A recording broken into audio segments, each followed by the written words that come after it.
மாமன் பெருமாளுக்கும் மருமகன் விநாயகருக்கும் முதல் மந்திரம். அது ஒரே மந்திரம். ஆம் பக்தர்களே, பெருமாளின் தங்கை பார்வதி தேவி. பார்வதி தேவியின் முதல் பிள்ளை விநாயகர் என்பதாலே விநாயகருக்கு பெருமாள் மாமன் முறையாகும். இருப்பினும் விநாயகர் மற்றும் பெருமாளுக்கு முதல் மந்திரம் இதோ உங்களுக்காக.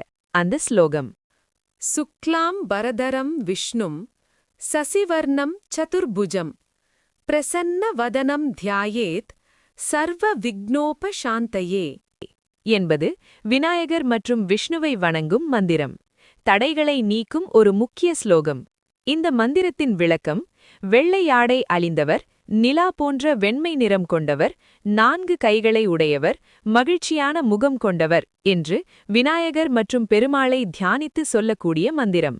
இந்த மந்திரத்தை தினசரி சொன்னால் அனைத்து தடைகளும் நீங்கும்.